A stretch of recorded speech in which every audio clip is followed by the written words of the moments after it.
As more and more people make their end-of-life wishes known, there is a group of clinicians leading the charge to ensure that healthcare systems can rise to the challenge. Now I want to introduce you to 3 incredible hero clinicians who are on the front lines of changing how people die in this country. Dr. Chandana Banerjee and Dr. Satish Ganaga are both Compassion and Choices board members and physicians. They practice in California and Michigan, respectively. Missy Moore is a nurse educator and a healthcare executive with a wealth of knowledge in supporting individuals and their loved ones at the end of life. She is also a member of the African American Leadership Council and comes from Washington, D.C. Let's hear from them in their own words about how they are part of this movement to make systemic change within healthcare and working to improve care at the end of life. There are a few important things when it comes to end of life that everyone should understand. Access to end of life care options are critical. It shouldn't be a privilege to die well, it should be a right. Every human being should have access to the various end-of-life options that are available to them. And when they're terminal, they should have the option to choose something like medical aid in dying. I think people still fear death. I think every clinician has the responsibility to do the right thing and talk to their patients about advanced care directives. It's really important for clinicians and patients to be on the same page when it comes to the patient's treatments or the patient's options, whether they be in curative treatments, palliative treatments, or even end-of-life treatments. If you're on the same page and you know what the patient is looking for, what their wishes are, it's often easier to come to a consensus so that you can avoid crises or discord when it comes to taking care of a patient.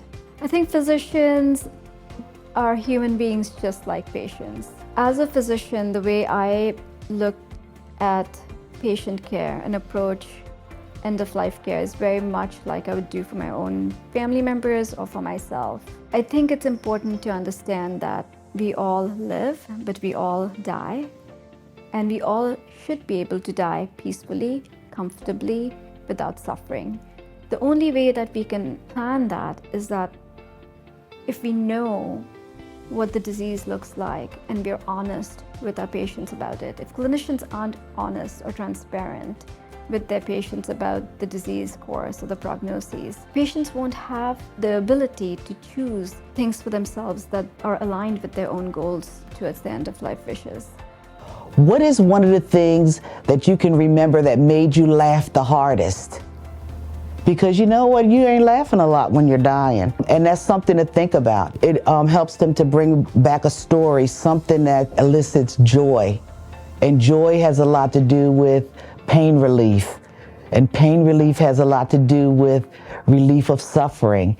And that's part of the stuff that we want. When we're talking about palliative care from the beginning, it isn't scary. It doesn't let someone think, you know, oh, this is life-limiting. No, this is ongoing. This helps us think about your comfort. This helps us think about less suffering. This helps us think about what else is going to be best to help you live a better life. But if it's no talk about it until you have disease progression, then when you talk to someone about it, they're like, oh, you know, I don't think I want any of this. But if we're talking about it from the beginning, then they say, oh, well, you know, I'm getting palliative care and they're doing great. My blood pressure is fine. I take one pill and I'm doing great.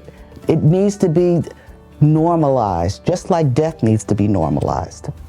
If someone wanted to know the first thing that they should do to broach a conversation about end-of-life options for anyone else is to go home and sit down and think about what they would want for their own life. I want my patients to have a voice in their end-of-life journey. So how did I get here as an emergency medicine physician, starting to advocate for early primary palliative care and end-of-life? It's a long journey for me, and it's occurred over 20 to 25 years. As a young medical student, I was trained extremely well, but nonetheless, end of life discussions, early goals of care discussions, palliative care.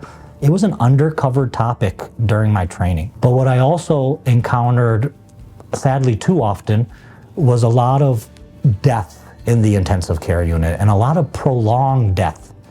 And what I learned is that when you really have a shared decision-making moment with patients or families about what different options they have, they start to choose options different than the care we're actually providing, not even realizing that that was on the table. And once I put it on the table, they realize that's what I want, then me and my teams can help facilitate that and make sure that that our care fits their goals. And it brought me a lot of inner pride. You know, as proud as I am of bringing someone back from the brinks of death, I'm equally as proud in my career when I help a patient or family make a decision that's consistent with their wishes. So I really feel like it's my purpose to train my next generation of emergency medicine residents, the next generation of medical students, to feel comfortable in this space, to embrace the fact that it's their obligation to be good at this process and these conversations, and to embrace them and not to be scared of them.